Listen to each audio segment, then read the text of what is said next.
सो रहा था, लेकिन अहाना जाग चुकी थी। उस सपने ने उसका चैन छीन लिया था। अगले दिन सुबह सब लोग पूजा में व्यस्त थे। अर्जुन की माँ शोभना जी हमेशा की तरह पूजा की आरती थाल लेकर सबको प्रसाद दे रही थी, लेकिन अहाना उनका चेहरा देख रही थी। सपने में जो देखा था वही मुसीबत भरी झलक उसके चेहरे पर भी थी। सब ठीक तो है ना माँ जी? अहाना ने पूछा। शोभना जी ने मुस्कुराने की कोशिश की। सब बढ़िया है बेटा, लेकिन उनकी आंखें कुछ और कह रही थी। रात में अहाना ने फिर वही सपना देखा, लेकिन इस बार ज्यादा स्पष्ट। एक चिट्ठी जिसमें लिखा था, अगर सच सामने लाया तो तुझे जान से हाथ धोना पड़ेगा। अहाना उठ बैठी। ये सपना नहीं हो सकता, कुछ तो सच है इसमें। अगली सुबह अहाना ने अपने दिल की सुनने का फैसला किया। जब सब लोग नाश्ता कर रहे थे, वो चुपके से शोभना जी के कमरे में गई। धीरे से अलमारी खोली और अंदर की पुरानी किताबों और लिफाफों के बीच एक पुरानी डायरी मिली। उस डायरी में था वो खत, बिल्कुल वही लफ्ज, अगर सच सामने लाया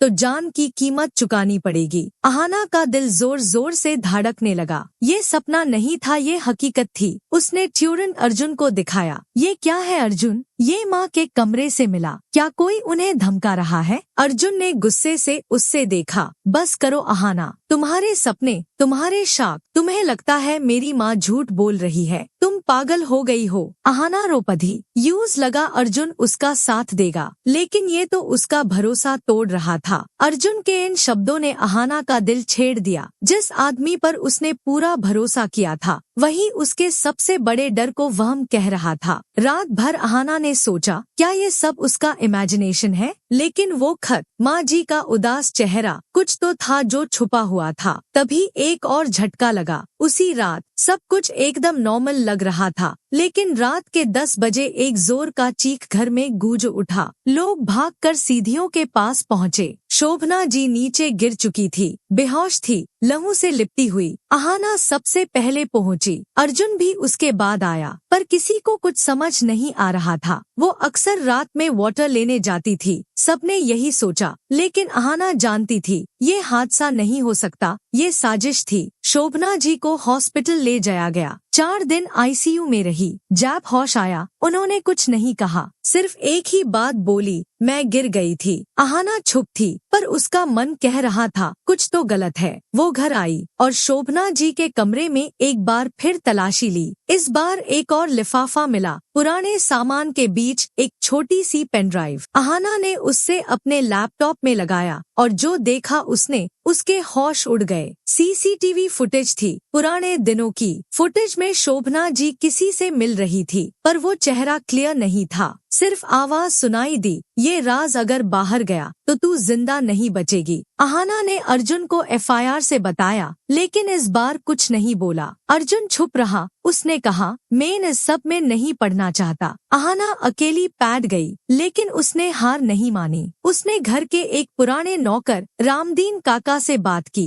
काका ने एक सच बताया, बेटा, इस घर में एक राज छुपा है जो जाने वाला जिंदा नहीं रहता। तुम्हारी सास भी किसी को बचा रही थी। अब अहाना समझ गई थी उससे खुद सच्चाई तक पहुंचना पड़ेगा।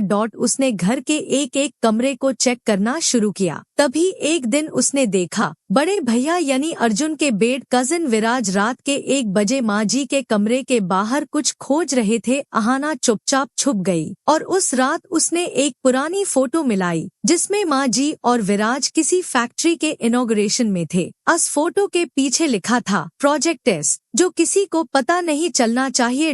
अहाना ने अगले दिन माँ जी से डायरेक्ट पूछा, माँ जी, प्रोजेक्ट एस क्या है? शोभना जी का चेहरा जद हो गया। उन्होंने बस इतना कहा, वो सब भूल जाओ बेटा, तुम्हारे लिए ठीक नहीं। लेकिन अहाना ने ठान लिया था। उसने फैक्ट्री के बारे में रिसर्च की और पता चला वो एक छुपा हुआ केमिकल प्लांट था जिसमें इलीगल ड्रग्स बनाए जाते थे। और सबसे बड़ा झटका, उसका हेड कोई और नहीं, विराज था। अहाना समझ गई, माँ जी सच बोलना चाहती थी, लेकिन विराज ने धमकी दी थी। वो राज सामने आता तो पूरा खानदान बर्बाद हो जाता।